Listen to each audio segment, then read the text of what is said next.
Bonjour à tous. Donc aujourd'hui, on va faire une conférence accompagnée de M. Élie Buzyn. Donc on va commencer maintenant. Donc, nous commémorons cette année le 70e anniversaire de la libération des camps d'Auschwitz. C'est donc dans cette optique-là que l'UEJF-GMS, notre association, a pris l'initiative d'organiser cette conférence. Nous voulons par là participer au devoir de mémoire que nous devons tous perpétuer. Ce devoir est d'autant plus important qu'à la vue des récents événements qui ont eu lieu ces dernières années, notamment début 2015, ces événements sont dans la société encore un énorme traumatisme. C'est pour cela que nous avons fait appel aujourd'hui aux deux intervenants ici présents, donc, qui ont eu la gentillesse d'accepter notre invitation et que nous remercions très chaleureusement. Avec le temps qui passe, donc, les témoins de la Shoah se font de plus en plus rares. Il est donc fondamental que notre génération soit celle des témoins des témoins. C'est dans ce contexte que nous comprenons l'importance de la venue de M. Élie Buzyn. Il est rescapé de la Shoah, il est notamment passé par les camps d'Auschwitz. Il nous fait l'honneur aujourd'hui de venir dans notre école pour témoigner et raconter son histoire. Nous remercions aussi M. Michel Zerbib, rédacteur en chef de Radio J, qui sera là pour accompagner Élie Buzyn dans son témoignage. Dans un premier temps, M. Buzyn nous transmettra son témoignage et nous finirons dans une seconde étape par un échange de questions-réponses. Merci beaucoup.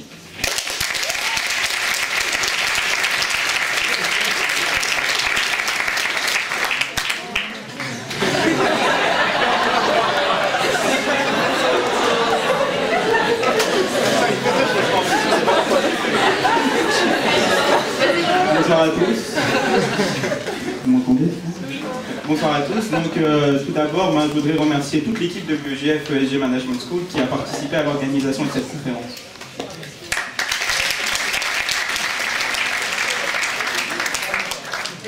Et, par la suite, je voudrais aussi remercier tous les étudiants présents ce soir et toutes les personnes venues de l'extérieur présentes aussi.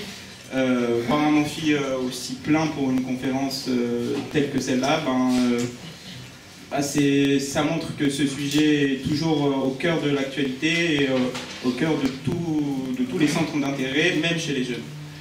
Donc, lors d'une précédente entrevue avec M. Élie Buzyn, nous avions pensé que le thème à transmettre lors de cette conférence était le thème de l'exclusion. L'exclusion d'une partie de la population a pu amener aux terribles événements que nous avons connus ces derniers mois. Certains jeunes Français se sont radicalisés et sont partis combattre au djihad en Syrie et en Irak parce qu'ils ont perdu leurs repères. Ils ne se reconnaissaient plus dans les valeurs de notre société, dans les valeurs de notre République et sont allés chercher d'autres valeurs. C'est une sorte de preuve qu'au sein de la population française, l'exclusion existe encore. Lors de la Seconde Guerre mondiale, le régime nazi avait établi une exclusion terrifiante à l'égard des Juifs. Les Juifs ont été spoliés de tous leurs biens. Il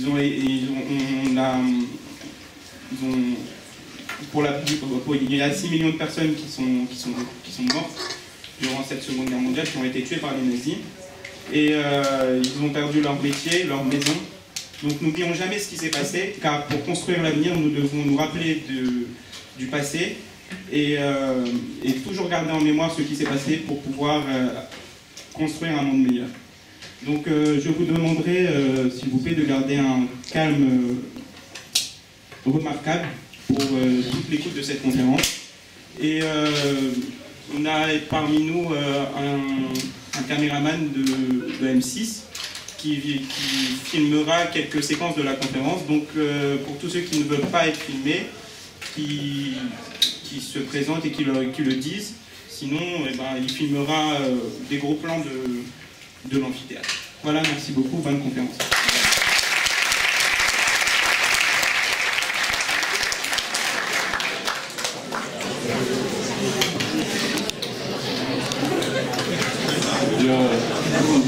Merci, je vais me lever d'un but. Bonsoir, merci d'être là très nombreux. Je ne sais pas si le micro marche. En tous les cas, le micro est arrivé et c'est déjà une bonne nouvelle. Merci pour vos présentations, Lior, Jonas et toute l'équipe de l'UEJF. Je sais qu'ils sont très militants au sens noble du terme. Quand on dit militant, des fois ça a un peu côté péjoratif. mais militer pour des valeurs très générales, très importantes, contre le racisme, contre l'antisémitisme, contre l'exclusion.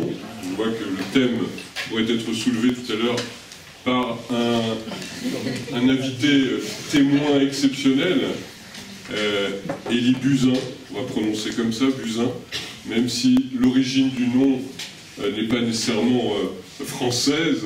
Et évidemment, il y a toute une histoire derrière, une famille polonaise, juive polonaise, très pratiquante et religieuse, qui a connu donc une des plus grandes tragédies du XXe siècle, c'est-à-dire la Shoah, l'anéantissement d'une grande partie du monde juif durant la Seconde Guerre mondiale. Et c'est vrai que c'est avec beaucoup de joie, si on peut s'exprimer ainsi, en tous les cas beaucoup d'intérêt, que j'ai accepté de venir, entre guillemets, animer. Il n'y a pas besoin, quand vous allez connaître dans quelques instants Élie Buzyn, pas besoin d'animer beaucoup le débat, parce que c'est un témoin exceptionnel du siècle et il y a tellement de sujets sur lesquels il pourrait intervenir. J'ajoute pour la petite histoire, pour présenter de façon très sommairement, on va le connaître dans quelques instants, je raconte ma vie 2 secondes, je me suis fait une légère petite entorse à la jambe et donc j'aurais pu m'adresser très directement à M. Élie Buzyn en tant que docteur, puisqu'il a été après-guerre, sa carrière, ça a été chirurgien orthopédiste, après avoir connu tout ce qu'il a connu, donc il a une vie tout à fait extraordinaire avant-guerre, dans ce monde juif disparu de la Pologne. Il a eu une vie évidemment hors norme et terrible pendant la guerre, puisque ça a été un des plus jeunes déportés, un des plus jeunes survivants de la Shoah. Et puis une vie après-guerre qui est extrêmement riche aussi, non seulement au plan professionnel, mais avec des expériences. Je ne sais pas si on aura l'occasion de tout raconter, ça va être difficile dans cette heure-là, avec des expériences notamment au sein des Médecins sans frontières et des médecins du monde, c'est-à-dire ces French doctors, comme on les appelait, qui sont allés sur les terrains, des fois de la misère dans le monde, des guerres, et qui sont allés soigner. C'est donc aujourd'hui vraiment... je pense que nous avons, et vous avez, beaucoup de chance de rencontrer Élie Buzyn pour témoigner. Je vais commencer dans le vif du sujet. Vous avez eu raison de dire que finalement, ce n'est pas seulement de l'histoire, et c'est important de connaître l'histoire, mais c'est aussi la mémoire et le travail de l'actualité. Tout cela est relié. Aujourd'hui, vous n'êtes pas sans savoir qu'un certain nombre d'individus, de collectivités font de l'activisme pour se faire connaître, pour faire le buzz, comme on dit, mais ils le font avec une haine particulière. Il y a le 12 mars dernier, donc il y a 15 jours, Élie Buzyn, donc qui est là, le docteur Buzyn, qui est un survivant d'Auschwitz, c'est-à-dire un des plus grands enfers que la Terre ait pu produire, est allé témoigner contre un individu qui s'appelle Alain Soral. Certains ont entendu ce nom. C'est quelqu'un qui essaye d'être sans doute très célèbre, qui pense avoir une pensée, une philosophie, etc. Mais enfin, il s'est plutôt spécialisé dans la haine, particulièrement, d'ailleurs, visant les Juifs. Et Élie Buzyn a témoigné dans ce procès. Était à ses côtés un autre individu qui fut jadis drôle. Et depuis, c'est un souvenir ancien, c'est M. Mbala Dieudonné. Et voilà que Élie Buzyn a dû témoigner aujourd'hui, en 2015, de parler de cette situation des camps, de l'extermination, de la politique d'exclusion, devant des individus. En l'occurrence, le procès qui concernait Alain Soral, c'était l'histoire de la quenelle devant le camp, je crois que c'était le mémorial de Berlin. Le mémorial de Berlin. Donc c'était incroyable, mais c'était comme ça. Et un certain nombre de déportés, de survivants de la Shoah sont aujourd'hui, si j'ose dire, obligés, mais ils le font avec beaucoup de courage, beaucoup de force et beaucoup d'intensité. Et comme le dit Élie Buzyn, il va vous le dire, il faut être, au sens noble du terme, dans le combat contre le racisme, contre l'antisémitisme, et pour rappeler ces valeurs-là. Alors je voudrais, juste dans cette introduction générale et rapide que j'ai faite, peut-être dire pourquoi, justement, Élie Buzyn, vous êtes allé témoigner dans un procès qui, a priori, ça devrait être d'autres personnes qui s'occupent de ces questions-là. Pourquoi vous, si je peux me permettre, le jeune homme que vous êtes de 86 ans, est allé dans le prétoire 68 à l'envers. 68 et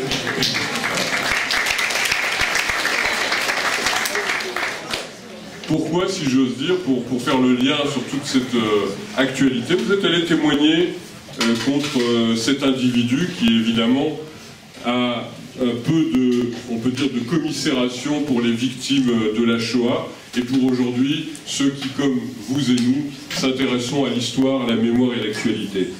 Élie Buzyn.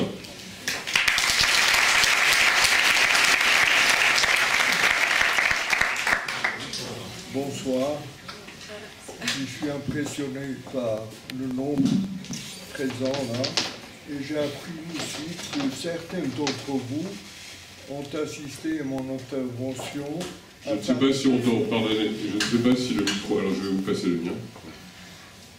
Vous m'entendez là? Parce que je parle très mal, vous savez. Donc, s'il y en a quelques-uns qui ont assisté à Paris-Dauphine, je vous prie de m'excuser d'avance parce qu'ils n'apprendront pas grand-chose de nouveau et des choses qu'ils ont déjà entendues il n'y a pas si longtemps, une quinzaine de jours. Donc, la question qui m'a été posée... Alors la question c'était pourquoi être allé... Ah oui, pourquoi témoigner. Bon, ce n'était pas prévu, mais en fait, je fais partie de la commission de témoignage de l'Union des déportés d'Auschwitz. Et dans ce cadre-là, on nous a demandé s'il y avait des volontaires qui voulaient aller témoigner contre Soral, qui a eu ce geste absolument inqualifiable et qui a convoqué la presse, l'Internet et des photographes pour se faire photographier devant le mémorial à Berlin. Berlin qui était responsable, en grande partie bien entendu, le régime nazi en Allemagne était responsable de la Shoah, a cru comprendre maintenant que le temps est passé et qu'il faut reconnaître ce qui s'est passé. On a fait en plein centre de Berlin un très grand mémorial avec tout ce qu'il faut pour démontrer que la Shoah a existé et c'est fait par les Allemands, l'autorité allemande. Et donc on était allé témoigner contre lui pour qu'il comprenne qu'on ne peut pas faire n'importe quoi et dire n'importe quoi. Le jugement sera prononcé le 12 mai. Je ne sais pas ce que ça va donner. La procureure a demandé la condamnation de M. Soral. Voilà. Juste pour dire, parce que on se dit toujours, mais finalement, pourquoi ne pas laisser dire, ce sont des bêtises qui sont dites par ces Soral et Dieudonné, pourquoi vous allez vous-même vous déplacer? Je répète, c'est que dans beaucoup des extrémistes comme ça, qu'il s'agisse Soral et compagnie, qu'il s'agisse des djihadistes et d'autres, ces extrémistes-là ne comprennent qu'une chose. Ils ont une façon de réfléchir en disant on est très fort, on veut les attaquer, on veut les éliminer, etc. Et des deux choses l'une, ou vous ne répondez pas, vous dites c'est rien, de toute façon je suis pas concerné, ça va se passer, de toute façon je ne vais pas répondre, ou bien vous réagissez. Eh bien, le problème est très important parce que si vous ne réagissez pas, on vous dit qu'il est faible puisqu'il ne réagit pas comme eux. Et comme il est faible, on peut l'attaquer encore plus. Et je pense que notre attitude véritable pour être un rempart contre ces extrémismes, c'est de répondre, de protester par tous les moyens possibles que nous donne notre République, notre démocratie, et de ne pas se taire. Parce que si on répond, ils commencent à se poser des questions, que leur force, quand même, n'est pas illimitée, elle a des limites. Voilà. Alors, Élie Buzyn, bien sûr c'est important que vous soyez aujourd'hui pour témoigner, comme dit, que vous soyez à votre tour des témoins de témoins. On peut vous souhaiter d'ailleurs jusqu'à, comme on dit dans la tradition juive à laquelle vous appartenez, jusqu'à 120 ans, donc il vous reste encore beaucoup d'années à parler, à rencontrer, à témoigner, à discuter, ce qu'on va faire dans quelques instants. 100 ans, ça me suffit. 100 ans, ça vous suffira. Je vous dirai pourquoi après. Et comme beaucoup de survivants, vous n'avez pas tout de suite témoigné. Alors certains ont dit, on connaît la thèse, mais c'était tellement difficile à raconter cette expérience hors norme, tellement compliquée que les déportés n'ont pas parlé. Mais je crois que c'est pas ça la raison. Une des raisons, c'est celle-là, effectivement. Ceux qui voulaient parler, certains avaient une vie déjà assez avancée, à savoir ils étaient mariés, ils avaient des enfants, ils avaient une profession, etc. Ils ont tout perdu dans des conditions que peut-être j'évoquerai tout à l'heure, mais ceux-là voulaient parler, et ceux-là, on ne voulait pas les entendre parce qu'on ne comprenait pas, on ne pouvait pas imaginer ce qui s'est passé, ce qu'ils racontaient, on les prenait pour des déséquilibrés. Je parle en 1945, tout de suite après la guerre, après la libération.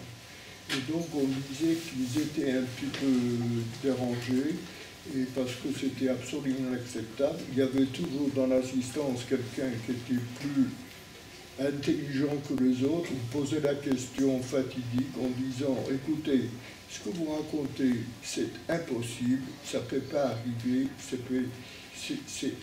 tout à fait invraisemblable. Mais enfin, si c'était vrai, comment se fait-il que vous êtes là, vivant devant nous, à nous parler ?» Je peux vous dire, ça a été extrêmement dissuasif pour d'autres gens qui auraient voulu parler. Et ils sont tous. Ça, c'est une première raison. Une deuxième raison que je pense, moi, je ne suis pas toujours d'accord avec... Vous m'entendez pas, là? Est-ce que il marche? C'est bon, je vois. Bon. C'est-à-dire, si on veut, en revenant des camps après la libération, on veut essayer de vivre un peu normalement, de rentrer, ce qu'on dit, dans la vie, il n'est pas possible d'entreprendre quoi que ce soit, qu'il s'agisse d'une vie professionnelle, d'une vie familiale ou autre, si on reste à parler et à penser de ce que nous avons vécu. Et à mon avis, ça aurait été extrêmement dangereux. Je pense un certain nombre dont je faisais partie, et nous nous serions suicidés. Et parce qu'il n'est pas possible, si on doit penser tous les jours à ce que nous avons vécu, ce qu'on a vu, ce qu'ont supporté nos parents, nos grands-parents, nos frères et sœurs, et je pense qu'il est très difficile à continuer à vivre si on y pense tous les jours, ou on fait des interventions, par exemple, comme ici maintenant. Mais au début, c'est pas possible. Donc moi, je me suis refusé de toute façon à en parler, et ne pas en parler ni à mes enfants, quand ils étaient jeunes. Et je disais à ma camarade, il disait, certains disaient, moi, pourquoi tu ne veux pas parler à tes enfants? Tu dois... Et ici, ils te demandent, où est ma grand-mère, où est mon grand-père? Parce qu'ils avaient des grands-parents du côté de la maman, et du côté du père, il n'y avait personne. Et donc, ils posaient des questions. Il y a des enfants de 6 ans, ils posaient des questions. J'ai des camarades à moi, ils disaient, ils prenaient leurs enfants, leurs petites filles ou leurs petits garçons de 6 ans sur les genoux, parce qu'on bougeait souvent sur les genoux. Je vais te raconter comment ta grand-mère et ton grand-père ont disparu. Pourquoi ils ne sont pas là? Et en donnant des détails. Et je peux vous dire, ils n'ont pas rendu service à ces enfants-là. Parce que le traumatisme était tel, de sorte qu'il fallait surtout pas parler aux enfants. Quand ils arrivent 13, 14, 15 ans, c'est différent, parce qu'ils sont déjà, à l'époque, la majorité à 21 ans. Mais enfin, maintenant, elle est à 18, permis à 16. Vous voyez, à 5, 4, 5 ans, c'est pas du tout la même chose que les enfants jeunes. Et par conséquent, on n'a pas parlé. La grande majorité n'a pas parlé et a essayé de revivre le plus normalement possible. Voilà. Et ensuite, les temps passant, ayant fait notre vie professionnelle, la retraite, la vie familiale est déjà bien assurée, des enfants, des petits-enfants, etc. Et là, on a senti le besoin, effectivement, surtout que la sortie, elle n'est pas trop éloignée, on se dit, il est important qu'on vienne parler, et qu'on vienne parler surtout aux jeunes générations qui sont là, devant moi. Vous êtes l'avenir de l'humanité. L'humanité va continuer grâce à vous. Et si vous n'êtes pas imprégné de ce problème, de ce qui s'est passé, et si vous voulez, grosso modo, de l'exclusion, d'une partie d'une population, quelle que soit la cause, si vous n'êtes pas armé de vous opposer le plus violemment possible, que toute exclusion n'est pas permise, qu'elle soit sociale, religieuse, économique et autres, il faut s'opposer. Il n'y a pas d'exclusion, on est dans un pays démocratique, il doit rester comme tel et il doit respecter tout le monde. Et c'est pour ça que nous sommes engagés justement, vous en parler. Il y a une petite deuxième notion qui est liée à cette exclusion, c'est le problème du bouc émissaire, ce que j'appelle, grosso modo. C'est-à-dire, il y a des difficultés à toutes les époques, dans tous les coins du monde, savoir qu'il y a des problèmes sociaux ou économiques, et les gens se débattent plus ou moins fortement, ils ont besoin de savoir pourquoi ils ont ces difficultés. Et ces raisonnements qui est bien humain, il faut un responsable. On cherche un responsable. Et on trouve le responsable, c'est le juif, parce qu'il est partout, parce que c'est ci, parce que peu importe. En tout cas, c'était le bouc émissaire, tout à fait facile, mais il y a aussi d'autres boucs émissaires. Et maintenant, ce sont les chrétiens en Orient, maintenant, ce sont des non-musulmans, et non-djihadistes, les musulmans non-djihadistes, etc. Et par conséquent, il faut s'opposer à cette notion. Je vais terminer avec cela. Et donc, je vous dis, il est important, si je vous parle, parce que je pense qu'il est important que vous deveniez le témoin des témoins. Certes, il y a des livres, il y a des films, il y a des choses, mais le fait de m'entendre, de me voir, et puis je vais vous raconter le plus rapidement possible un certain vécu que j'ai vécu de l'âge de 11 à 16 ans.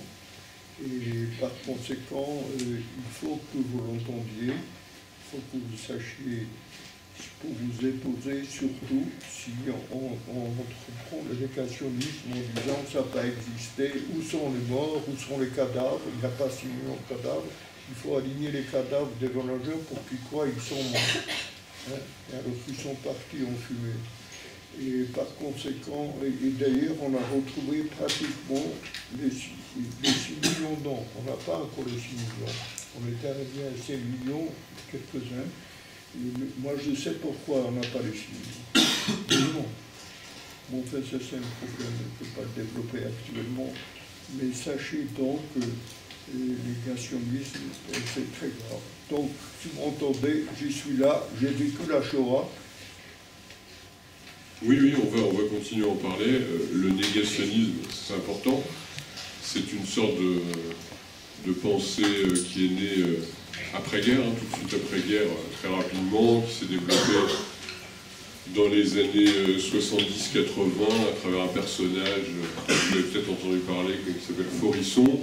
Bon, c'était de remettre en cause, évidemment, et l'ampleur, et même la réalité de l'extermination des Juifs, ce qu'on appelle depuis le film de Claude Lanzmann la Shoah, c'est tiré d'un mot d'hébreu qui s'appelle l'anéantissement.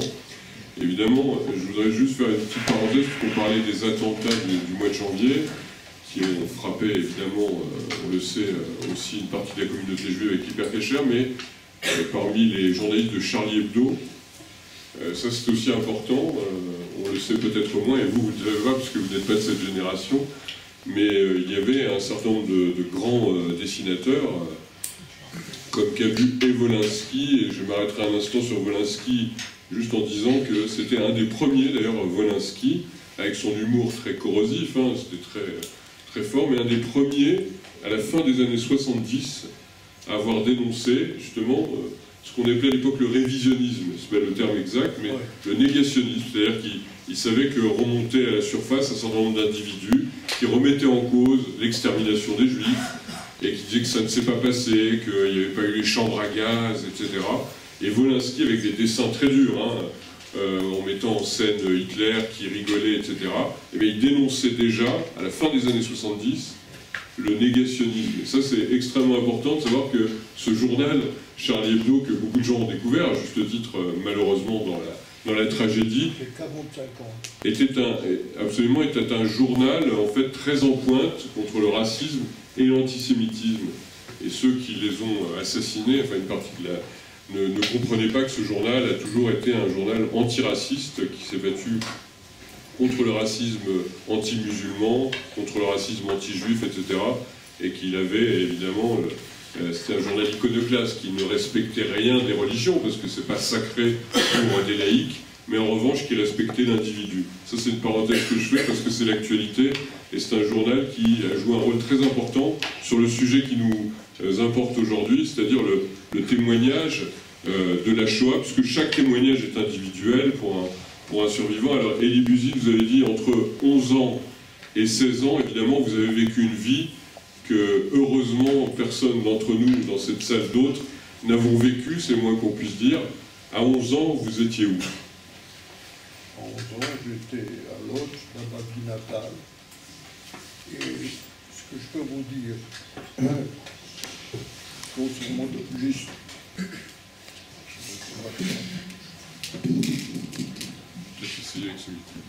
Est-ce que vous m'entendez là? Il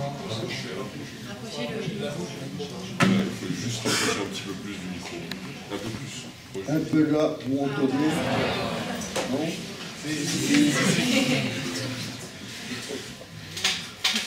Non. Excusez-moi.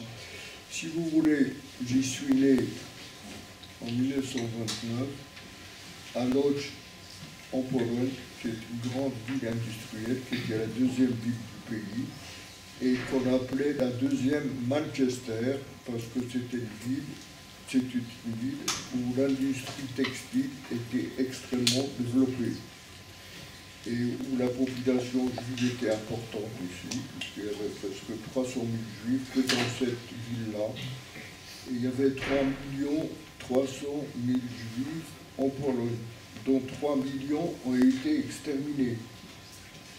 C'est un détail très important à retenir. Eh bien, je suis donc né. Je voulais vous dire juste avant que Hitler est arrivé au pouvoir en 1933. Il n'a pas fait de putsch, il ne s'est pas emparé du pouvoir par la force. Il a été élu après des élections tout à fait normales. Et il a été élu donc chancelier allemande, et il a annoncé tout de suite tout ce qu'il voulait faire. Et les gens ont entendu. Et donc, c'est très important de savoir, c'est qu'il a pu donc s'emparer du pouvoir avec une notion très importante. L'Allemagne était à l'époque dans des conditions très difficiles après la Première Guerre mondiale. Elle était dans une situation économique extrêmement préjudiciable. Et donc, il a promis que tous les problèmes vont être réglés s'il arrive au pouvoir, et tout le monde a voté pour lui. Et donc, il a fait appeler son régime nazi. Quand on demande dans certaines classes plus jeunes que vous, vous êtes des étudiants, vous êtes déjà peut-être un peu beaucoup mieux, j'ai eu des lycées, même des classes secondes ou terminales, où les gens ne savaient pas la signification du mot nazi. Ils savaient que c'était un mot péjoratif, quelqu'un qui se conduisait mal, on le traitait de nazi ou autrement, mais ils ne savaient pas que c'était une conjonction de deux termes extrêmement importants, très louables, à savoir national socialisme, national-socialisme. Voilà, c'est ça le nazi. Et vous voyez comment on peut dénaturer ces deux termes d'une façon aussi importante. Et il a annoncé tout de suite qu'il était le premier responsable. D'abord, il y avait toute la politique raciale, je ne vais pas rentrer dans les détails, il y avait une race supérieure aryenne qui était l'Allemagne, et puis toutes les autres races étaient inférieures, d'abord les Juifs, ensuite les Tziganes, et ensuite les Slaves. Et il ne faut pas croire que les Slaves étaient épargnés. Et donc cette politique raciale, plus l'extermination prévue et voulue par Hitler de tous les Juifs d'Europe, et peut-être même du monde, s'il arrive à le conquérir, et donc c'était clairement prononcé. C'était clairement prononcé. Et il faut quand même dire aussi, c'est que beaucoup de politiciens dans le monde entier le savaient, étaient au courant. Je ne vais pas faire de rapprochement actuellement parce que ce n'est pas le sujet, mais sachez, cette période elle est très caractéristique concernant l'attitude du monde politique en général. Je m'en répète. Et donc, il a commencé, la Pologne a été envahie en 39, septembre 39. J'ai eu une enfance tout à fait heureuse, dans une famille tout à fait formidable. Mon père était industriel, absent en cette serre, il était très occupé. Ma mère était très présente, elle ne travaillait pas, elle s'occupait des choses caritatives et de ses enfants et de toute sa famille, de ses parents, etc. Et donc j'ai eu une enfance tout à fait normale, avec un frère aîné de 11 ans, qui était un petit peu mon père en fait, et puis une sœur aînée de 6 ans. Moi j'étais le Benjamin, j'étais choyé par tout le monde, parce que j'étais le dernier, qu'on n'entendait pas d'ailleurs tellement, il est arrivé un peu comme ça. Et bien, et donc j'ai eu une enfance très heureuse jusqu'à l'âge de 12 ans, jusqu'à presque 11 ans. Je rentrais de vacances avec ma mère, et puis la guerre éclate en septembre, et rapidement la Pologne est conquise. La ville de Lodz était donc très très vite, il faut dire presque dans les, je ne sais pas dire 15 jours ou un mois qui suivaient, il y avait toute une ordonnance qu'on doit expulser tous les Juifs de la ville. Ils n'ont pas raison d'être là, mais qui vont les déplacer, déporter dans le quartier les plus déshérités de la ville pour le regrouper là-bas et en faire un camp de travail. À savoir, une particularité, c'est que la cellule familiale était encore conservée, ou tolérée, du moins au début. Et par conséquent, au début, on demande aux gens d'aller volontairement quitter leurs appartements et aller dans ces quartiers. Beaucoup de gens l'ont fait, pas beaucoup, une petite partie des gens l'ont fait. D'autres sont partis à Varsovie parce qu'ils croyaient que ça sera mieux là-bas. Et de sorte que mon père d'ailleurs ne voulait pas y aller parce qu'il avait une autre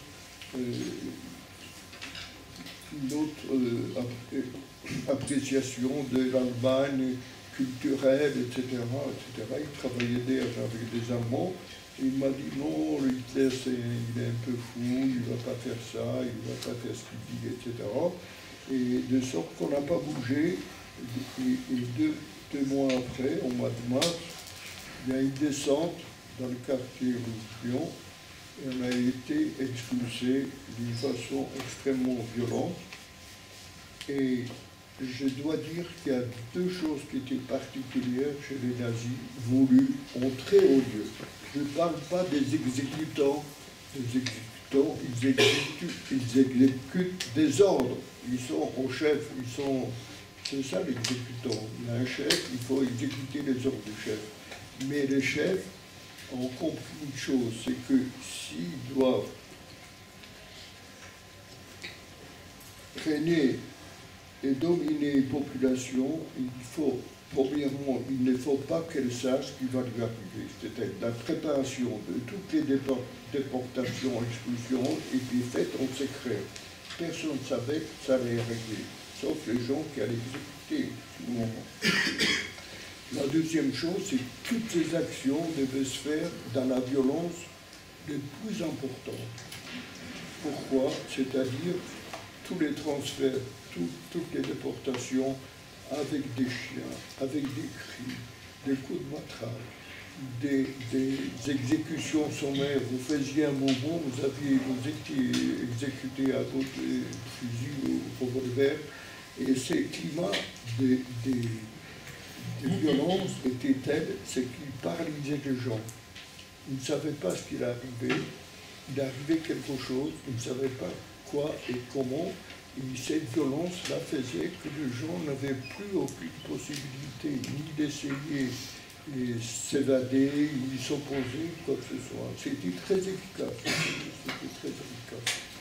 C'est deux choses. Donc, au mois de mars, ils débarquent chez nous, ils nous expulsent comme ça dans l'après-midi, sans rien, complètement, et on nous regroupe, toutes les familles, dans une cour voisine, plusieurs immeubles étaient regroupés ensemble. Nous étions, je ne sais pas combien, peut-être 160, 80 personnes.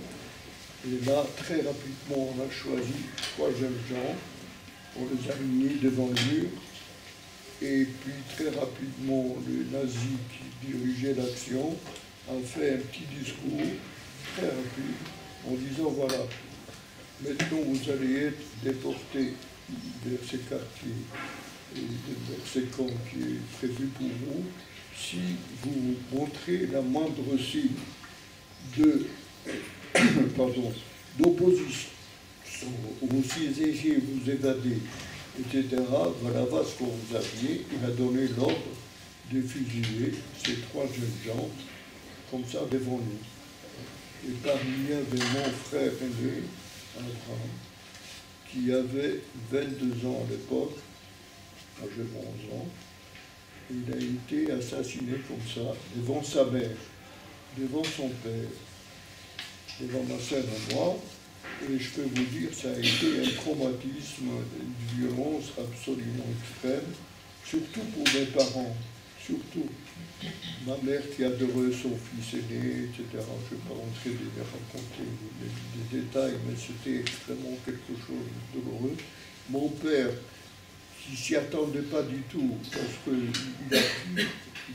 a pris conscience de la gravité des choses en ayant perdu son fils comme ça. Pardon.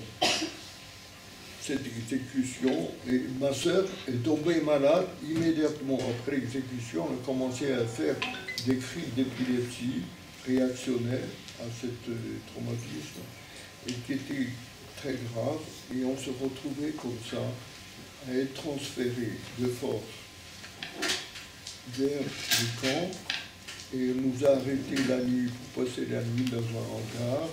Et je dois dire que le matin, on dormait après quelques heures. J'ai vu ma mère, je n'ai pas reconnu ma mère. Il disait, c'est pas possible. Elle avait 42 ans. Elle ou non, elle avait quelques cheveux blancs, peut-être avant, mais elle a blanchi la tête en une nuit. Et quand je regardais, j'ai vu, et alors mon père était totalement abattu. Vraiment, d'une façon absolue, que je n'ai jamais vu comme ça dans ma vie, j'avais 11 ans. Et ma sœur qui faisait ses cris, et donc je me suis dit, s'il y a vraiment, on va disparaître tous les 4, et je me suis senti, en fait, sans analyser exactement, mais je pensais que si moi je m'effondre aussi, on va disparaître tous les 4. Et donc on est allé là-bas dans ce quartier, et un employé de mon père, qui était déjà là-bas, nous a aidé à trouver deux pièces, une pièce avec une petite cuisine pour y vivre. Et on s'est installé là-bas dans des conditions extrêmement difficiles et a commencé une vie dans ce camp de travail. Au début, il y avait un simulacre de, soi-disant, le jeune dévoilé à l'école.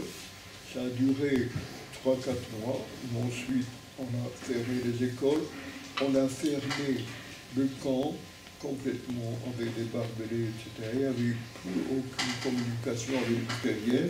Et ce qui avait de particulier, c'est que, par exemple, à Varsovie, il y avait le tout à l'écoute.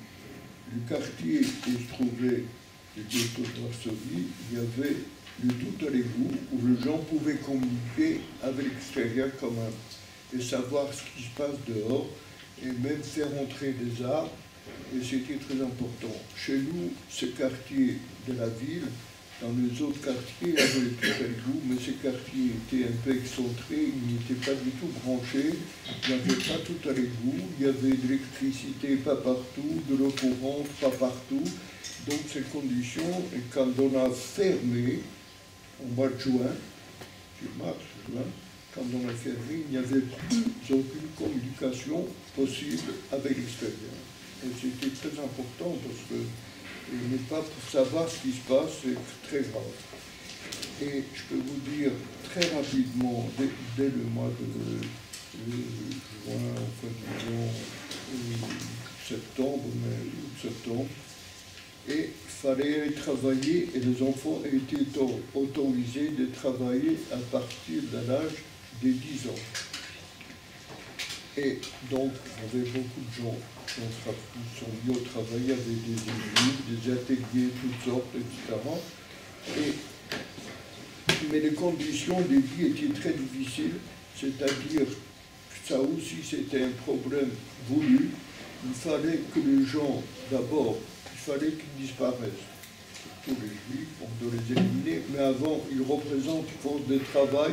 Il faut profiter de cette force de travail avant qu'ils soient éliminés. Donc, on élimine d'abord les gens qui sont incapables de travailler, à savoir les enfants jusqu'à 10 ans, et tous les adultes qui paraissent âgés, fatigués, ne pourront pas travailler, etc. Et tous les autres travaillent. Mais même si tu travailles dans des conditions difficiles, il y a des rations alimentaires qui sont très limites pour pouvoir survivre. Ceux qui ne travaillaient pas avaient aussi des rations alimentaires, mais je peux vous dire c'était entre 950 et 8 calories pour les travailleurs et 700 calories pour les non-travailleurs. C'était comme ça pendant 2 ans. Et je peux vous dire que cette sous-alimentation, plus le problème d'hygiène qui se posait immédiatement, pas toutes les égouts, pas d'eau courante, etc., il y avait une explosion très rapide de maladies infectieuses et contagieuses, la tuberculose, le typhus, toutes les autres maladies infectieuses et de maladies de la dénutrition, parce que les gens, vraiment, avec des 900 calories par jour en travaillant dur, vous savez, ça ne tenait pas très longtemps. Et de sorte qu'on, je peux vous dire, en 1942, en 1942, les nazis ont décidé qu'il y avait trop d'improductifs dans ce camp, et par conséquent, il fallait éliminer tout ce qui était improductif, à savoir les enfants moins de 10 ans et les adultes âgés ou paraissant comme tels qui ne pouvaient pas travailler. Et donc, il y a eu une exportation, il y avait une rafle à l'intérieur du camp pour éliminer tous les gens improductifs. Et c'était grave parce qu'on savait de toute façon, la cellule familiale était préservée dans ce camp, c'était très important. Et je peux vous dire, il y avait de jeunes couples, de jeunes femmes, de jeunes gens qui ont eu des enfants dans le camp, entre 40 et 42. C'est-à-dire qu'il y avait des bébés des 6 mois, 1 an, 2 ans, et les nazis ont ordonné qu'il fallait séparer ces bébés et ces enfants de leur mère parce que les mères étaient jeunes, elles pouvaient travailler, et par conséquent, et les pères aussi, et par conséquent, il fallait arracher les enfants, on les a arrachés par la force, les bébés, les enfants jeunes en mer pour les sortir, pour les exterminer. Vous comprenez? Voilà. Donc chez nous, ils sont venus, on est descendu de 100 bras.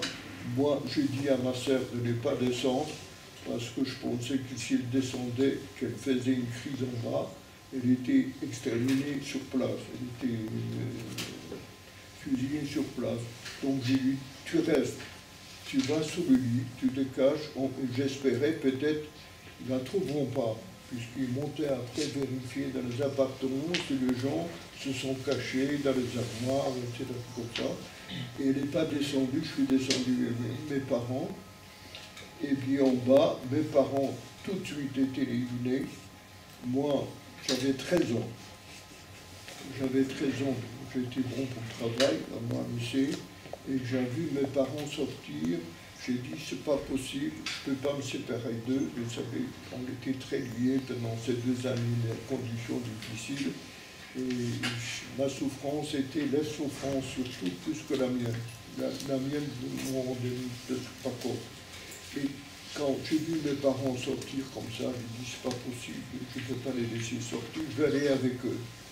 Et je me suis dirigé vers la sortie. Et en même temps, j'ai dit, ma sœur est là-haut, si jamais elle survit, elle ne pourra pas survivre si elle est toute seule, compte tenu qu'elle était malade. Et je suis sorti quand même. Je suis sorti pour voir les camions qui étaient devant l'immeuble. J'ai vu, il y avait un nazi qui était là avec son chien, avec son fusil, avec toute la cravache, etc. Mais il ne regardait pas le camion, il regardait le autre côté, je ne sais pas, il regardait peu importe, mais j'ai vu. Et mes parents, heureusement, étaient à l'arrière du camion, ils n'étaient pas au fond au début, ils étaient dans les derniers, de sorte que j'ai pu les arracher et faire descendre. Il y avait une espèce de petit escalier de camion, hein, et je les ai fait rentrer dans l'immeuble. Et c'est comme ça, il se trouve qu'ils ont pu survivre. Et ma sœur, ils n'ont pas trouvé là-haut.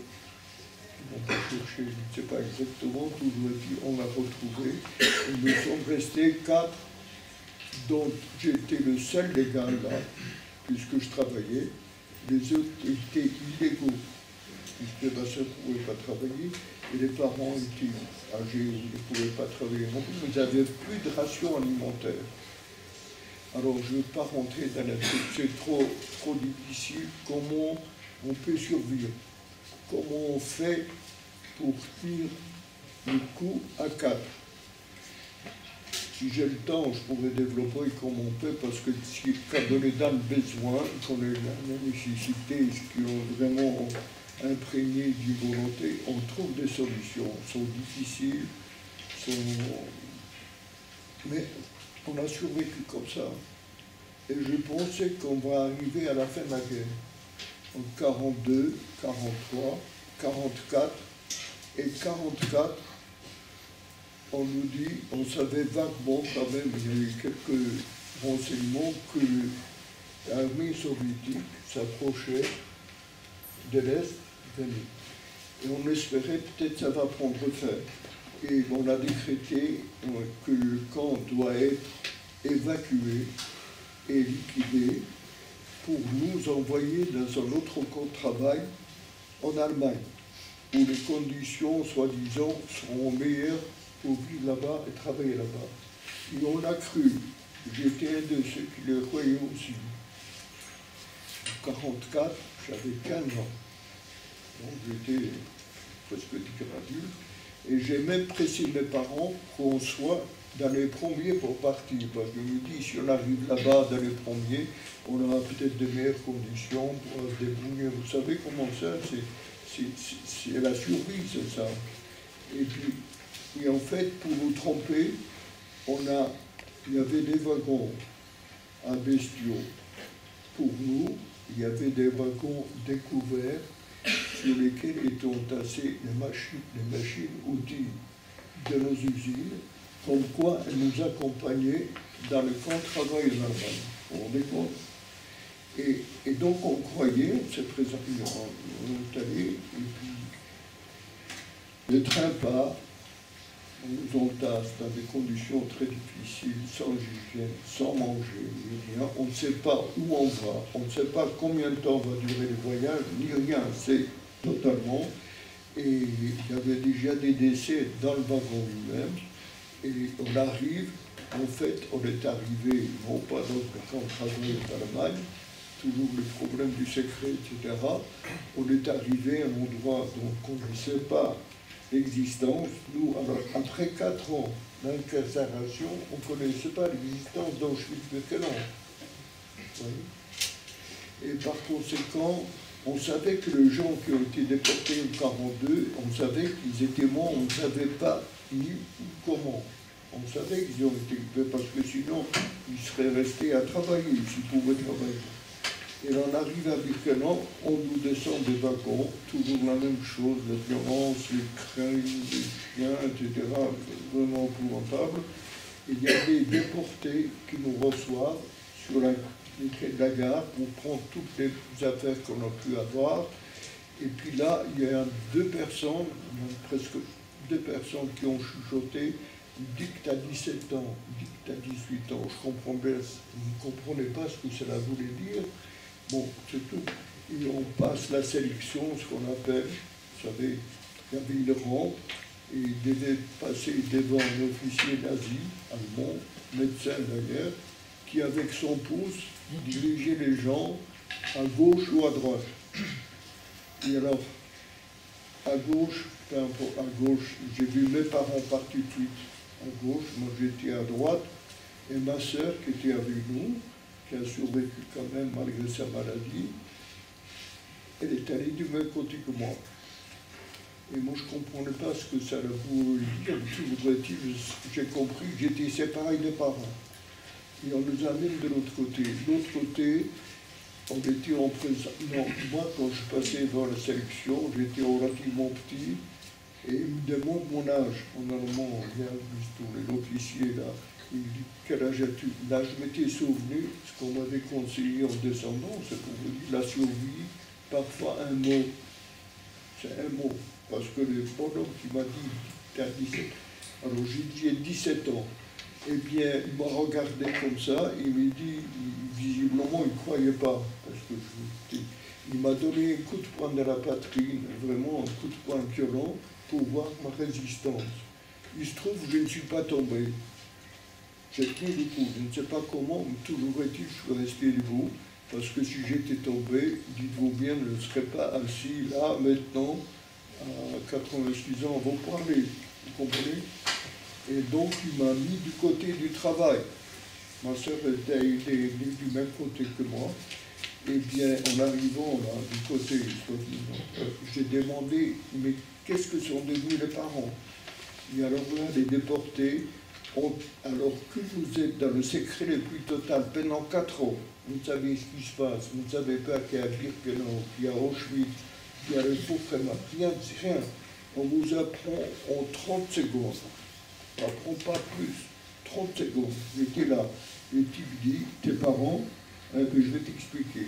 Et il me décrit les chambres à gaz, comment les gens sont assassinés, comment on les traîne avec des crochets pour les amener au four crématoire, et comment ils sont ensuite incinérés. Et il me dit, la fumée que tu vois, qui sont là, tes parents sont déjà là-dedans. Alors, vous savez, pour moi, ça a été un choc difficile à décrire, imaginer, d'avoir été dans des conditions difficiles pendant 4 ans, où on espérait peut-être on va aboutir à quelque chose, et j'ai trouvé mes parents assassinés comme ça. Et moi, j'ai été choisi pour le travail. J'étais bon au travail, 15 ans. Eh bien, je suis choisi pour le travail, je suis tatoué, envoyé en Auschwitz 1, parce que Birkenau, ce qu'on appelait, c'était Auschwitz 2, il y avait des fours crématoires, des chambres à gaz. J'étais envoyé en Auschwitz 1, le camp principal, qui était le camp de travail. Il faut vous dire, sauf dans les camps, je vous ai écrit dans les autorités, où la cellule familiale était conservée pendant 2 ans.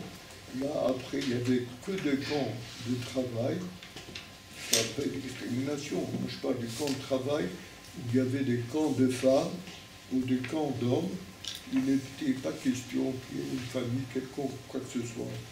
Et c'était tout à fait différent. On se retrouve à Auschwitz, là, et moi, j'ai regretté, quand j'ai entendu ce qui s'est passé avec mes parents, et j'ai dit, j'aurais pas dû mentir sur mon âge. J'aurais dû dire la vérité.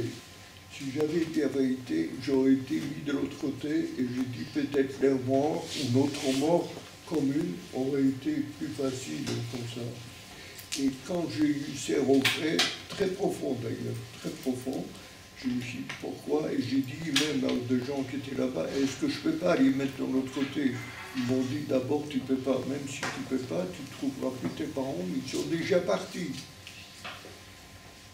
Et donc, et en même temps, je me suis souvenu, ma mère, parce qu'elle était extrêmement affectée par l'assassinat de son fils, elle était très très mal et tout comme ça, n'empêche, elle m'a injecté, si vous voulez, une volonté de vie. Lorsque j'ai eu en 42, justement, quand j'ai eu 13 ans, lors de ma bar mitzvah, mon père s'est un petit peu réveillé pour me permettre de faire ma communion religieuse. C'était la seule fois où il était sorti de sa torpeur, et ma mère aussi.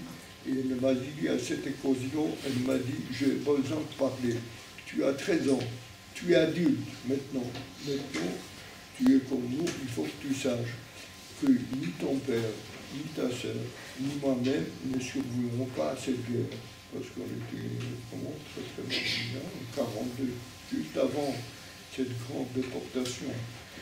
En janvier, elle me dit, tu es le seul de pouvoir continuer. Il faut que tu fasses tout ce que tu peux, de survivre, de tenir le coup, quelles que soient les difficultés, c'est très important. Je te l'ordonne de le faire. Tu n'as pas le droit d'être laissé aller. Nous, on va disparaître. Et en plus, je te donne l'ordre, il faut que tu ailles à Paris pour trouver mes deux frères qui sont là-bas et que tu ailles aussi à Tours où le frère de ton père est là-bas. Et c'était vraiment une injonction pour moi extrêmement importante. Et quand j'étais là-bas, vu que non, on dit je voulais aller de l'autre côté, je me suis souvenu de cette injonction de ma mère. Et quand on parle de résistance, ma résistance, c'était cette phrase-là. Ce n'était pas une résistance armée s'opposant aux nazis, c'était une résistance morale très importante pour être fidèle à la volonté de vos parents. Et c'est pour ça, vous qui êtes jeunes, je me permets de vous dire, on a une tendance naturelle de critiquer ses parents, ils sont ceci, ils sont là, je ne rentre pas dans les détails, mais dites-vous bien que souvent leur expérience ou leur vécu vous dit des choses dont il faut tenir compte, dont il faut se rappeler. Et donc, je suis donc en Auschwitz, là je tombe malade, on me met à l'hôpital. À l'hôpital Auschwitz, c'est l'antichambre de la mort. Je ne connaissais pas très bien comment ça se passait là-bas, mais je savais l'hôpital de toute façon, c'était la mort. Et j'y suis donc envoyé parce que j'étais soi-disant contagieux.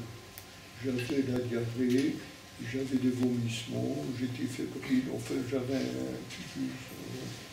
Et donc on m'a envoyé, il y avait deux hôpitaux dans le camp d'Auschwitz, il y avait un camp d'Auschwitz où il n'y avait que les contagieux qui étaient isolés, où les médecins nazis n'exerçaient pas. Ils ne savaient pas ça, mais ils ne voulaient pas rentrer là-dedans parce qu'ils avaient peur de la contagion. Et ils exerçaient dans un bloc à côté, ils faisaient des expériences sur l'humain vivant. Je dis bien vivant. On ouvrait des gens comme ça, vivants, pour aller chercher le rein, pour voir s'il était tuberculeux, comment il était tuberculeux. Et donc, moi j'ai de l'autre côté du contagieux, je ne savais même pas, je savais qu'il y avait des nazis. J'ai bref, enfin, il y a un médecin qui s'approche de moi, habillé en blanc, un grand blond allemand à l'évidence, et je lui dis, bon là c'est fini, c'est terminé.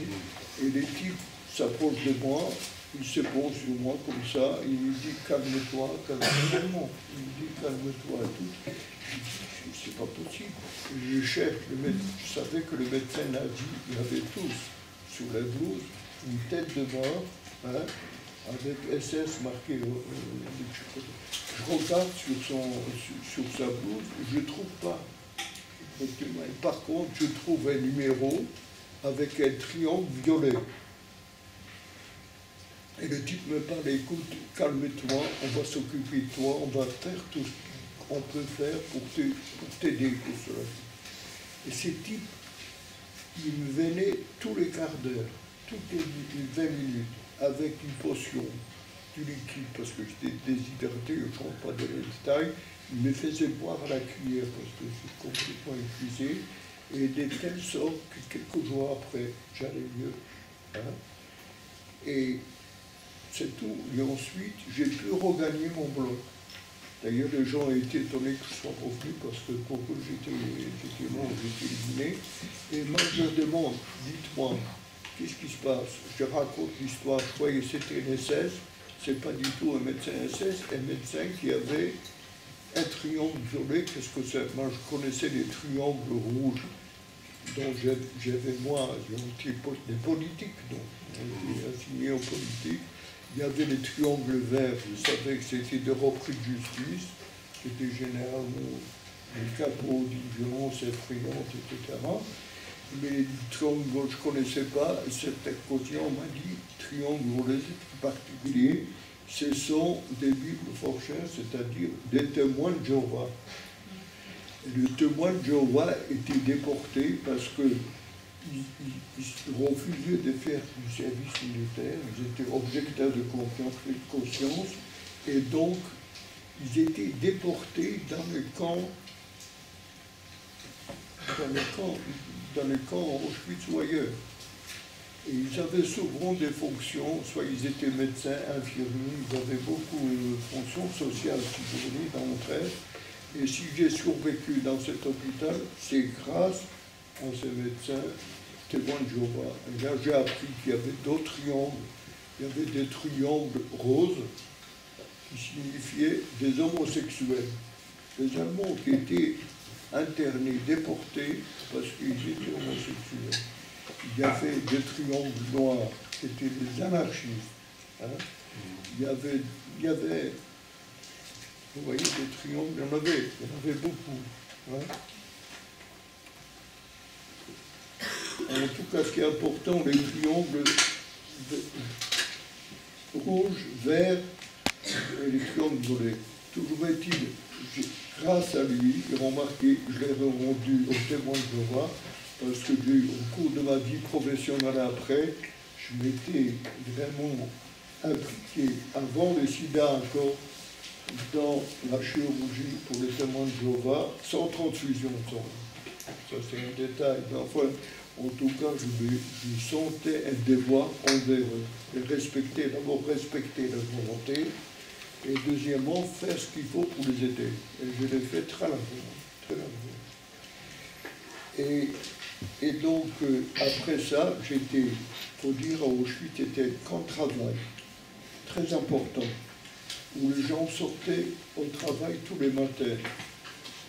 Toutes les usines qui se trouvaient l'autre quartier, où le travail qui se trouvait à 3-4 km autour du camp, les gens sortaient le matin au son de la musique et ils rentraient le soir. Et c'était très, très difficile parce que les conditions du travail étaient très dures. Il y a des gens qui mouraient au travail. Soit ils étaient exécutés parce qu'ils ne travaillaient pas assez vite, et il fallait à tout prix ramener leurs dépouilles, leurs cadavres, sinon ils manquaient à l'appel le soir, et comme ils manquaient à l'appel le soir, ils étaient étiquetés comme évadés. Et comme ils étaient étiquetés comme évadés, on comptait, on recomptait tout le camp parce qu'ils voulaient, nazis voulaient avoir le compte. Exact. Que ça soit vivant ou mort, peu importe. Donc on traînait les cadavres avec nous. Et parfois on traînait les cadavres, les gens qui le portaient étaient fatigués aussi. Ils tombaient, ils étaient exécutés à leur tour. Il fallait ramener, au lieu d'amener une personne, il fallait ramener 2 personnes. C'était l'angoisse la plus totale. C'était plus que le travail lui-même qui était épuisant, pour vous dire. Je ne rentre pas dans les conditions de vie quotidienne, tout ça, c'est indescriptible, enfin, très difficile. Et toujours, moi, j'étais désigné, alors, tous les lieu de travail qui était situé au-delà de 4 km ou 5 km, il est évident qu'on ne pouvait pas marcher 10-15 km et rentrer 10-15 km le soir. Et donc il y avait des sous-camps, ce qu'on appelle des commandos à distance. J'ai pu bénéficier d'un commando comme ça, qui était à 20 km, à 20 km d'Auschwitz. Alors là, on ne rentrait pas, on dormait sur place, on avait une baraque, on était 180 ou 190, on travaillait dans une énorme exploitation agricole, où le travail était très très dur, physiquement, si vous voulez, à l'époque il n'y avait pas de machine comme maintenant, et puis le travail était très dur, et on avait une ration alimentaire un peu meilleure d'ailleurs. L'appel était très facile, il durait un quart d'heure, 20 minutes, puisque tout le monde était là, il n'y avait qu'un bloc. À Auschwitz, l'appel pouvait durer 4 heures. Le soir, les gens rentraient du travail épuisés, il fallait qu'ils restent debout. Regardez-vous, quand on compte, il y en a certains, ils allaient tomber, ils étaient soutenus par les camarades qui les soutenaient pour tout enfant.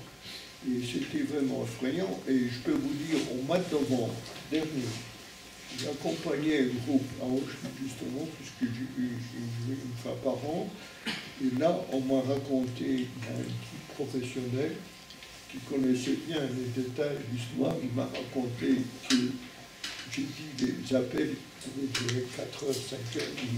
Ils ont trouvé qu'une fois, l'appel avait duré 19 heures. Il paraît que c'est l'appel le plus long de l'existence. Pour vous dire, c'est des biens complètement fous. Toujours est-il, on était là, on travaillait très dur, on avait une ration alimentaire. J'ai pu bénéficier de conditions relatives, disons, acceptables, si on peut dire acceptables. Et donc on croyait, bon, ça va peut-être terminer, là aussi il y avait quelques renseignements sur l'armée soviétique qui s'approche, etc. Et voilà, on arrive au mois de janvier 1945, on rentre du travail, par exemple, on nous dit, toujours la surprise, le secret, c'est fini, prenez ce que vous avez comme affaire, vous trouvez. Il faisait très froid, c'était au mois de janvier, il y avait la neige, et prenez vos affaires, les camps étaient évacués. Ni où, comment, etc. On nous sort dehors, chacun prend ce qu'il avait, la gamelle, et la couverture, etc. On est dehors, on nous aligne par sac, et on commence à marcher. On a commencé vers 6-7 heures du soir, il commence à faire nuit, et on marche. Et on ne sait pas où, comment. Ce qu'on appelait après la marche de la mort, c'était quoi la marche de la mort? C'était qu'on marchait à 5, on était convoyés par des SS. Il y en avait qui marchaient à pied, avec des marchettes, il y en a d'autres qui étaient à cheval. Dans ma colonne à moi, ils étaient à cheval. Ils voyaient parfaitement les gens qui titubaient ou qui ne marchaient pas assez vite, tous ces gens-là étaient exécutés sur place, à coups de fusil, dans la lutte. Et donc, là aussi, il y avait une angoisse parce qu'il fallait à tout prix prendre son cadavre et le jeter sur le bas de côté de la route, selon que vous étiez plus à gauche ou à droite, peu importe, et vous marchez, et sur la neige, sur la route des deux côtés, vous avez des milliers de cadavres qui détachent comme ça. Et vous savez, si vous faites moindre signe de faiblesse, vous y êtes aussi. Et si on n'enlevait pas les cadavres, les gens qui venaient derrière vous, ils ne voyaient pas, ils ne savaient pas, ils trébuchaient sur les cadavres. C'est pour ça que dépêchaient de les enlever. Ils trébuchaient, ils étaient exécutés à la tour. C'était hallucinant. C'est pour ça qu'on a appelé cela un marche de la mort. On est arrivé à une gare, c'était à 100 km. Là, on nous embarque dans des wagons ouverts en marchandises, remplis de neige. Pour aller où, on ne sait pas. On nous entasse à 110, 120 dans un wagon. avec au-dessus du wagon, partout aménagé, une espèce de fauteuil spécial avec les couvertures. Il y avait un SF assis là-haut à nous surveiller. Vous nous voyez parfaitement. Et le wagon est ouvert. Le moindre geste, si vous voulez, vous agrippez, juste parce qu'on pouvait se faire hisser, vous balanciez dehors, comme ça, vous étiez mitraillé immédiatement. C'était condamnationnement. Chez nous, il y avait un type qui a essayé d'attraper seulement, il était exécuté. Je peux vous dire, c'est très dissuasif. Même si vous pensez vous évader, quand vous voyez qu'on se passe, vous dites, ça y est, j'y suis mort. Et donc, le train part, on ne sait pas où, comment, combien de temps, sans boire ni manger. Au début, on mangeait, on buvait la neige, et ensuite, il n'y avait plus de neige du tout, parce qu'elle a fondu sur mon vêtement. Et puis, voilà, et on a voyagé comme ça 3 jours. La nuit, on s'arrêtait. Hein, non pas dans le train, on s'arrêtait pendant la marche de la mort, on s'arrêtait la nuit, dans des grands, etc. Et on partait à 5 h du matin. Et là, on voyage et on arrive au bout de 3 jours. Quelque part, on ne sait pas où, j'arrive, je vois la cheminée de four crématoire. On était tellement exténués par la masse de la mort, j'avais les pieds extrêmement dans un mauvais état. Et puis, il y avait 40% de morts dans chaque wagon, 30 à 40%. Et on ne savait plus qui était mort, qui était vivant. Je suis descendu du wagon, je n'étais pas mort, puisque je suis sorti du wagon. Et je me suis dit, voilà, c'était le camp d'extermination. On est là parce qu'on était épuisés, tous on était au bout du rouleau. On vient nous achever ici. Et les gens qui vous recevaient du train à tous les déportés locaux qui vous reçoivent, ils disent, calmez-vous, et parce qu'on avait dit, c'est fini. Ils disent, non, non, ce n'est pas un camp d'extermination. Ici, c'est un camp de travail pur. Hein. Et après, on m'a expliqué l'histoire du camp, c'était le camp de Buchenwald. Et alors moi je disais, c'est pas vrai tout ça, et je montre la cheminée du four crématoire, il dit, ça c'est quoi? Alors le type me répond textuellement, oui, c'est vrai, c'est du four crématoire, mais ici, il est destiné pour incinérer que les gens qui sont morts normalement au travail. Pour me rassurer. Je ne le croyais pas. Les usines trompent, ils me racontent l'histoire, on va là-bas, toujours, il faut se déshabiller complètement, on vous rase quelques cheveux que vous avez, on vous trompe dans un cube de désinfection qui vous brûle complètement, et ensuite vous allez à la douche. Et quand vous arrivez à la douche, on savait, nous, ce que c'était les douches dans le camp, et tout ça, je me suis dit, ça y est fini, là on va être gazé, et c'est terminé. Et j'avais une pensée pour ma mère, en disant, jusqu'à maintenant, j'ai tenu le coup, mais je pense quand même, là, c'est fini, je m'étais exclu au peut-être.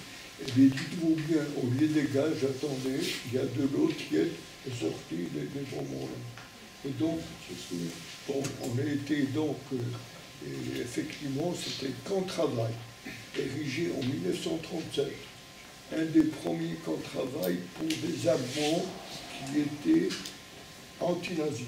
Ça existait quand même, mais pas tout le monde était nazi. Il y avait des gens qui étaient opposants au nazisme. Et puis nous étions déportés. Et au camp de Buchenwald, qui était un camp de travail, et dans lequel ils travaillaient depuis 1937. Moi j'ai connu des gens qui étaient là-bas depuis, on était 45, depuis 8 ans. 8 ans. Enfin, ils avaient des relations à l'extérieur, je ne vais pas rentrer dans l'histoire du camp, c'était un camp extrêmement organisé et qui a fait beaucoup de choses. D'ailleurs, il y a un camp de résistants français aussi, de résistants belges de toutes les nations qui étaient là, et c'était un camp extrêmement organisé, à tel point qu'ils sont arrivés à nous préserver, nous les jeunes qui sommes arrivés dans un état montable et destiné à la mort. Ils savaient que si on sortait travailler dans le souterrain autour de Buchenwald, à l'extérieur, on était condamnés à mort totalement. Et ils nous ont préservés, ils nous ont sauvé la vie et défendu. Merci Voilà. en tous les Comme cas ça, infiniment. jusqu'au 11 avril 1945, il a été libéré. Voilà, jusque ce avril 45.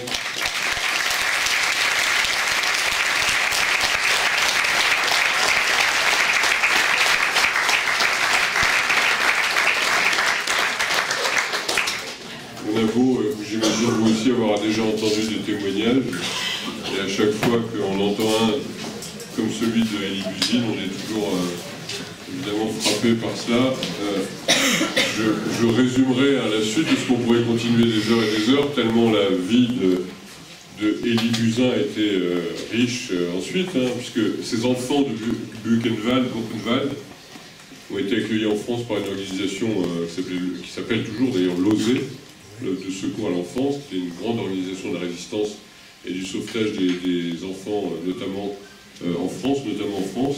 Et c'est là, je vais vite dans l'histoire, mais on pourrait aussi continuer à raconter votre histoire tout à fait extraordinaire. Vous allez en France finalement refaire, continuer votre vie, même si la famille a été massacrée, puisque vous retrouvez un de vos oncles, notamment, qui était d'ailleurs chirurgien. Et c'est à partir de ce moment-là que, sans doute, la vocation vous est venue de devenir après médecin.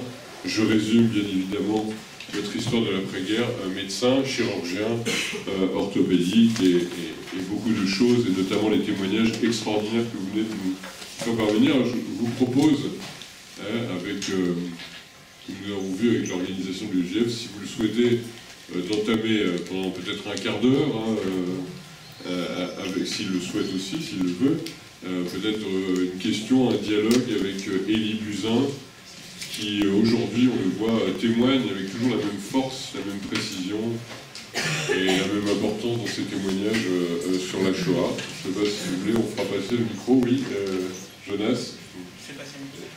Bonsoir. Je peux préciser. Est-ce que je peux préciser concernant justement notre venue en France? Je peux vous dire qu'il y avait une chose extrêmement importante. À la libération le 11 avril, il faut dire que la majorité des gens étaient rapatriés chez eux d'une façon extrêmement rapide. C'est-à-dire, les gens, selon leur importance politique ou autre, on venait les chercher en avion, mais en voiture, en train spécial, etc. Ils étaient rapatriés chez eux. La grande majorité retrouvait leur famille ou leur femme, parfois avec quelqu'un d'autre, peu importe, mais ils retrouvaient quand même leurs biens. Et donc, nous étions 900 jeunes d'origine de l'Europe de l'Est. Et nous avons tous, nous étions tous orphelins, on avait tout perdu, on savait qu'on avait tout perdu, qu'on n'avait plus personne. Et nous avons refusé de quitter le camp. On nous a demandé, parce qu'on voulait nous rapatrier en Pologne, c'est quitter en Pologne, là on nous a des problèmes. C'est bon, on entend toujours. On t'entend là? Faites-moi signe, non? Et donc, on a dit on ne bouge pas. Et les gens étaient très embêtés, la direction américaine, qu'est-ce qu'on va faire? C'est là, 900 adolescents et 3 enfants.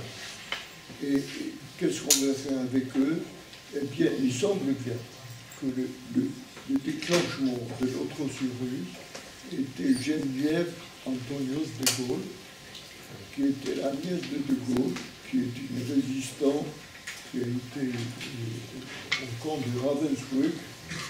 Elle a été donc libérée aussi. Elle a appris qu'il y avait des jeunes en déshérence dans ce camp qui ne veulent pas le quitter. On nous a transférés dans les casernes des SS pour qu'on soit un peu mieux sur le plan matériel. Et donc elle en a parlé à De Gaulle. Et De Gaulle a fait une action humanitaire en disant il faut faire quelque chose pour les jeunes. D'ailleurs, lui, il avait proposé, ça c'est des détails dont on ne parle pas beaucoup, il avait proposé d'adopter 425 sur les 900 des jeunes orphelins comme ça et de les faire pupilles dans la nation. Hein? pas rien. Et nous, on ne savait pas tout ça, mais on savait qu'une partie va en France et les autres vont dans d'autres pays européens. Chacun a pris, les Suisses ont pris tous les tuberculeux, parce que sont soignés les tuberculeux là-bas. Peu importe où devait-il, j'ai eu la chance d'arriver en France. En France, on va continuer. Bonsoir. Moi, je voulais savoir si vous avez gardé votre tatouage de prisonnier ou si vous avez décidé de l'effacer.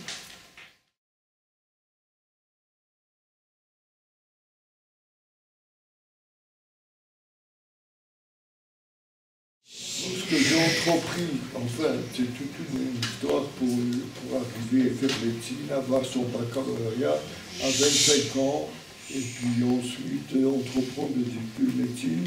Et je me destinais à la chirurgie, et lorsque j'étais déjà sur la voie pour y parvenir, installer les hôpitaux, etc., j'ai remarqué quand on se lavait le bras pour aller au bloc opératoire, j'avais ce numéro qui ne m'avait pas gêné du tout, jusqu'à 1960, et donc en 45, 44, je l'ai eu, et 60, je n'avais pas de gros problème.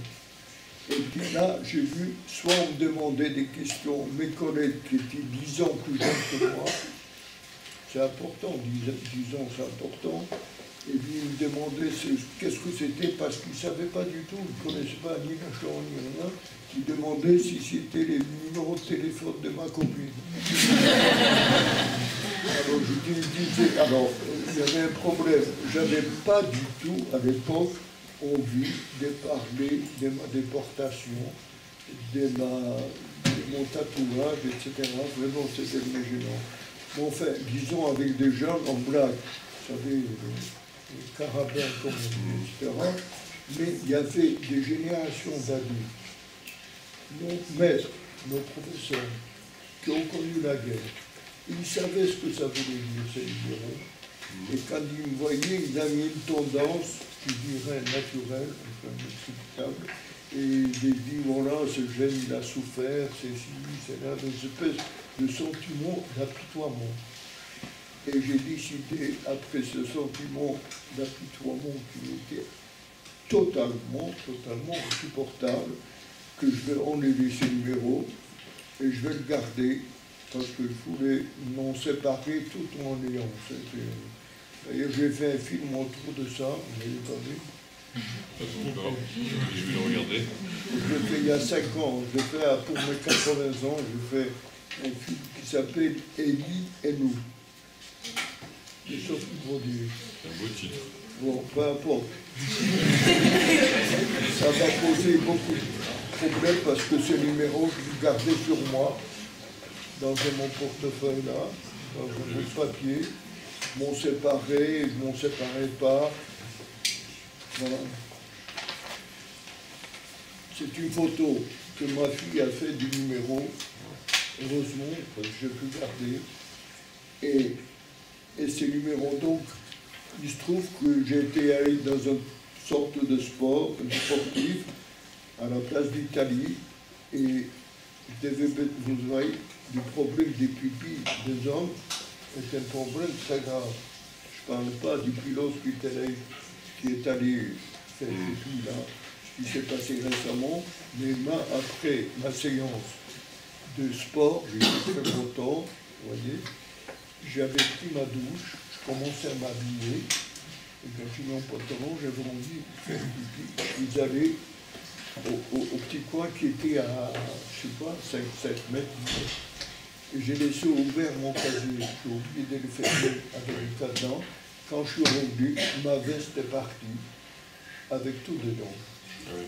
Je ne parle pas des papiers, des clés, cartes bancaires, tout ce que vous voulez. Il y avait le numéro avec. Enfin, je ne vais pas rentrer dans les détails, ça m'a vraiment posé beaucoup de problèmes. Beaucoup de problèmes d'avoir perdu le bout de parchemin que je voulais laisser à mes enfants comme mémoire de la Shoah. et en leur demandant de ne pas le couper en trois, puisque j'ai 3 enfants, on partage la succession, et j'ai eu malchance, dans le petit papier que j'avais accompagné le numéro, de le confier plutôt à notre fils. Et j'ai eu 2 problèmes avec ma fille Benjamin en disant pourquoi lui, pourquoi pas moi, pourquoi, enfin je montre pas de détails. Toujours est-il, on l'envoie, heureusement j'ai la photo, je la garde comme ça, et puis j'ai fait ce film autour de ça. Voilà. Je vais aller voir ce film. Est-ce qu'il y a d'autres questions? C'est vrai, c'est bon.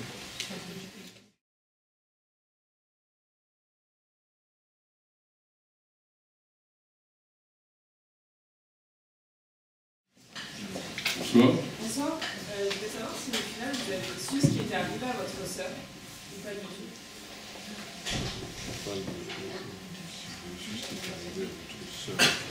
Ma sœur, écoutez, justement c'est la question très importante. Je vous ai dit, ma sœur était malade. Je l'ai vue quand même, elle avait 20 ans à l'époque. Moi j'avais 15, elle avait 6 ans, 21 ans. Eh bien, je l'ai vue, elle est du même côté que moi, mais je savais qu'il y avait camp des femmes et camp d'hommes. On était séparés. Et je me suis dit, compte tenu des conditions qu'elle avait là, et qu'elle ne pourra pas survivre compte tenu de sa maladie. Et ce qu'il y avait à la libération de mon camp Bourg-en-Val, notre occupation principale était quoi? On avait tous les camps qui étaient libérés en armée, et on a recensé tous les survivants sur des listes, alphabétiques d'ailleurs, et on faisait circuler d'un cas à l'autre. Et nous passions des journées, alors qu'on savait, moi je savais mes parents, mon frère, mes grands-parents, je savais qu'ils étaient morts, mais il y avait la famille peut-être plus éloignée, etc. On passait nos journées à consulter les listes pour voir si on ne trouve pas quelqu'un. Et moi je ne trouvais personne, je cherchais ma sœur, puisque je savais elle était du côté du travail. Quand je ne la trouvais pas, je me suis dit, elle est morte. Je ne sais pas où, quand, comment, mais en tout cas, elle n'est pas là. J'étais sûr. Et dites-vous bien non. Elle n'était pas décédée. Curieusement, à Auschwitz, là-bas, et après, elle est allée à Bergen-Belsen. Elle a fait beaucoup moins de crises. Elle est très malade. Et elle est arrivée à la libération. Et là-bas, on l'a hospitalisée dans un petit hôpital à côté de Bergen-Belsen. Je ne sais pas, 30 km, je ne sais bien plus quelle distance. Et là, elle était à l'hôpital, elle a écrit un petit mot, parce que le problème, c'était notre famille en France, retrouvée. Le nom de ma mère, c'est trouvé cette mère. Et donc, elle, de son côté aussi, elle a écrit un petit mot à l'intention de son oncle à Paris, à l'hôpital Rothschild. Et ces petits mots est allé d'une infirmière à un médecin, il paraît qu'il y avait 4 personnes jusqu'à ce qu'il arrive à Paris. Et quand j'ai retrouvé mon oncle, il m'a montré que c'est lui qui m'a appris que ma sœur était vivante. Voilà. Alors maintenant, si je vous raconte comment j'ai retrouvé mon oncle, et comment on a fait à il faut rester là. C'était très important. Elle a survécu, elle est arrivée à Paris, elle s'est mariée avec un homme 2 fois plus âgé qu'elle, qui est malade. Son mari avait perdu sa femme et ses 2 enfants qui ont été déportés en rafle de 42 à Paris. Hein.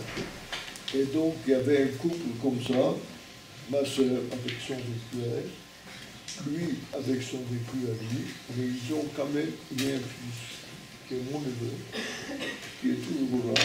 C'est le seul survivant de ma famille, de mon côté. J'ai plein de neveux du côté de ma femme. Il est là, je sais, il est là, il est remarquable. Voilà. Je vais vous dire quand même, elle a survécu, mais elle est morte quand même. Elle est morte peu de temps après. Et voilà, elle était mon contraire. moi qui ne voulais pas parler, j'ai décidé de ne pas parler, elle parlait tout le temps de l'exécution de son frère. Je peux vous dire, pour résumer, elle allait acheter une baguette. Elle faisait la queue. Vous savez, il y a des gens comme ça qui font la queue pour acheter la baguette. Je peux vous dire, dans les 30 secondes, la personne qui était devant elle et qui était derrière elle savait tout de suite comment notre frère a été assassiné, comment il a été fusillé, comment les parents ont disparu, tout, ça l'a détruit. Et je la suppliais, arrête, tais-toi, il n'a rien à faire. C'était trop fort pour elle, il ne pouvait pas. Je dis qu'elle est morte, déportée à distance. On prend peut-être.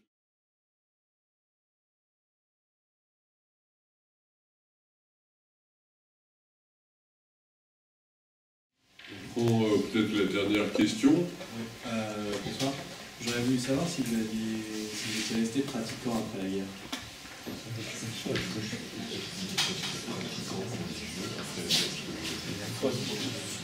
Je vais vous dire, pour l'éducation religieuse, il faut dire qu'il y a un problème de génération. Mon grand-père n'était pas un rabbin, mais c'était juge de paix dans une petite ville où il vivait. Il était extrêmement apprécié et tout, et très religieux d'ailleurs. Bon, ses enfants déjà ont quitté la religion. Mon père, du côté de mon père, et mon grand-père, je ne l'ai pas connu parce qu'il est décédé jeune. Et puis, mon père était religieux, mais pas fanatique. Il avait une petite barbe, il s'habillait normalement, etc. Et par conséquent, il essayait de me donner. Mais en fait, mon éducation était sous l'égide de mon frère. C'est lui qui disait des choses. Et c'est grâce à lui que j'ai pu fréquenter. J'étais pas religieux, enfin, disons, je croyais plus ou moins ce qu'on peut d'un enfant de 7 ou 10 ans, etc. Et le peu de croyance que j'avais, je peux vous dire, pendant la guerre, quand j'ai vu comment mon frère a été assassiné, quand j'ai appris comment mon grand-père, c'est grand, comment il a été torturé, comment on lui a arraché la barbe, etc. Et je peux vous dire que je ne pouvais plus croire, mon Dieu. Et puis, le gazage, comme j'ai dit, mon Dieu, le peu qui me restait, il est parti dans la cheminée, donc je ne savais pas. Et je suis un athée. Je crois que ça y est. Je respecte, je ne fais pas. J'ai envie d'être des croyants. J'ai envie parce qu'ils ont, quand ils ont des choses inexplicables, ils disent c'est Dieu qui l'a voulu. Je trouve que c'est une attitude bonne pour eux, mais elle est trop facile. Alors, évidemment, on aurait pu continuer à discuter, parce que Eddie Fusain est plus que passionnant, c'est extraordinaire. Comme toujours, quand ce sont des grandes conférences, on est un peu frustré. Donc je suis désolé, je joue ce rôle ce soir. Vous auriez aimé peut-être prolonger cette discussion. Merci infiniment, je veux vraiment vous remercier.